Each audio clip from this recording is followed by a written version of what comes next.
Hello everyone, it's Fieller. Welcome to the third Cult Steel challenge, which is Mechanized Strike. So unlike the first two challenges, this one you have to use your own units. Like usual, I have made images to show the stats of my units so you can get a general idea of where my stats are at. And I'm trying something a little bit different this time by putting these stats on the sides of the screen there, so I don't have to waste your time just explaining to you what my unit's stats are at the beginning of the video. So sorry for the mega widescreen this time, I'll try to fix that next time. But let me know if you guys prefer it this way, or if you prefer the way I did it before, where I actually took time out to explain my team at the beginning of the video. So this challenge is pretty easy actually. I actually consider it much easier than the one yesterday, which was full of a lot of RNG. This fight also has an RNG aspect, but it's very manageable because all it does is maybe waste a couple turns. But anyway, this challenge fight is another fight against a single boss. This time it's this magic soldier. So first off, he has a talent that says that if you do not have 2 units within 4 blocks of him at all times, he will gain a damage dealt increased buff. And these buffs are undispellable, so if it happens at any point in the fight, it kind of ruins your run, unless you have really bulky units. But honestly, this talent is mostly a non-issue, because for the most part in this fight you aren't punished really that severely for staying around him or bunching up too much. So this robot has 3 skills that he'll just cycle over and over. And in that regard, this fight is somewhat similar to an Ancient Beckoning fight. So right here you're going to see him use his first skill, which is his Canon recharge skill. So basically what this does is that it activates 3 of the cannons around the map, and each of these cannons can shoot a 3-line AoE during the enemy phase, which reaches across the entire screen. This AoE will deal moderate damage, so the damage itself is not really the concern. A bigger concern here is the fact that anybody hit by this AoE will have their damage taken increased by 75%. Generally speaking, this is a big enough debuff to get most of your units killed if you are not super bulky.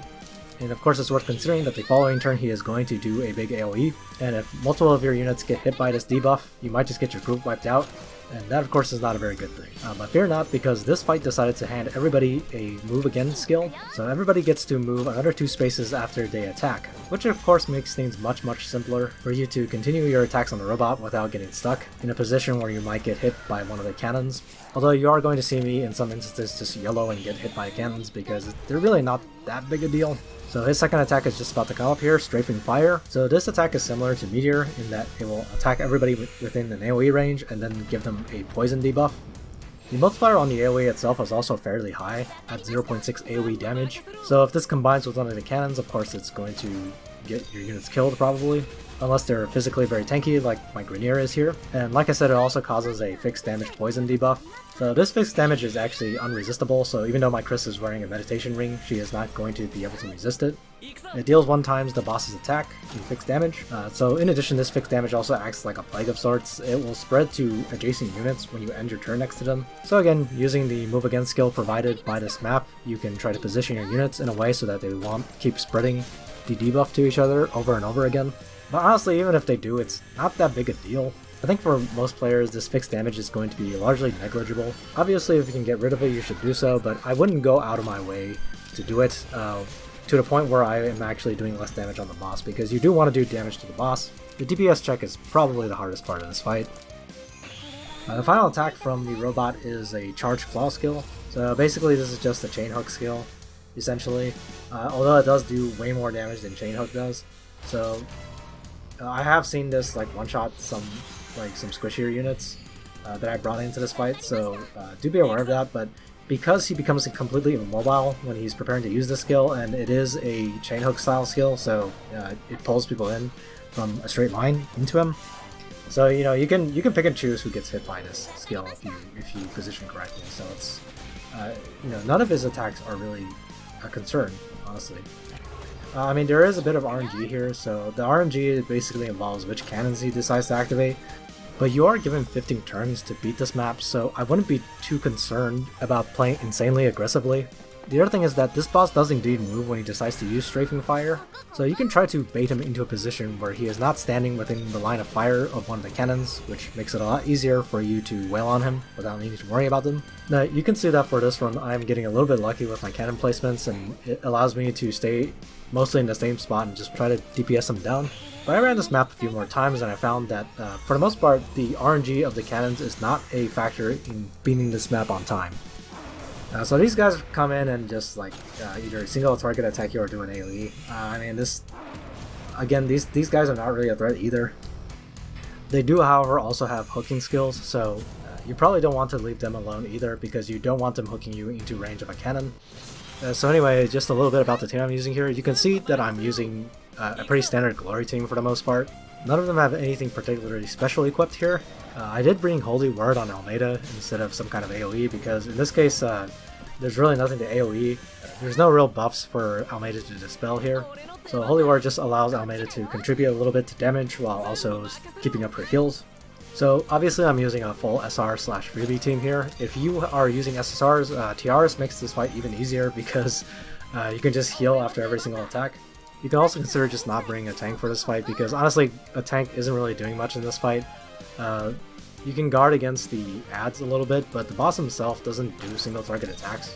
Of course, most tanks like Grenier or Vargas can also do some offensive output anyway, so it doesn't hurt to bring a tank, and the DPS check on this fight really isn't that strict. But yeah, I think I've covered just about everything there is to say about this fight. Once you've figured out how to dodge the cannons, this is really just a very straightforward tank and spank fight. So there's not a whole lot to commentate on anymore from this point on, I think. So have fun watching the rest of the fight. I'll see you guys next time.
出番だ。こ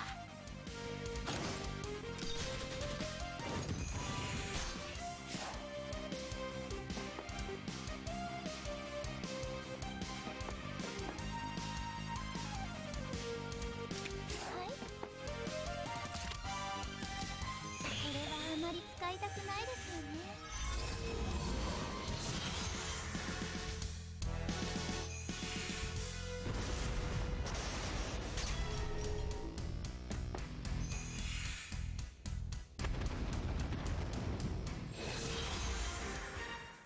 はいはいはい、ここいくよー。俺の出番だ。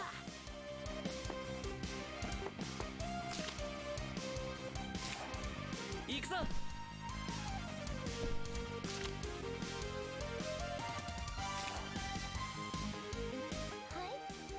行くぞ。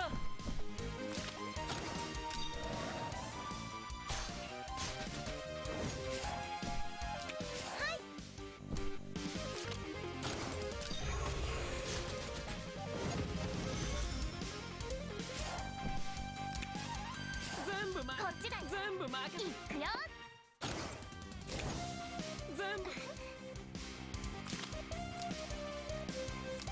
れ、気づかないうちにごめんなさいね。全部負け。こっちだよ。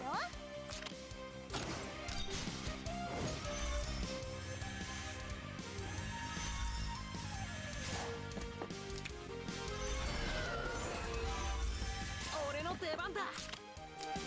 ほら、これでも食らえ。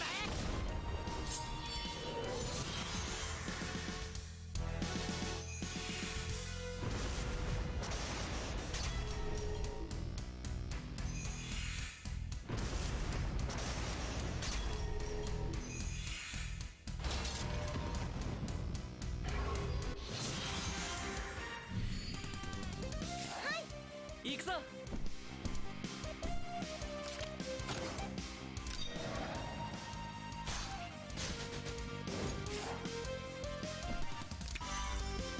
かりました。こっちだよ。はい、こここっちだよ。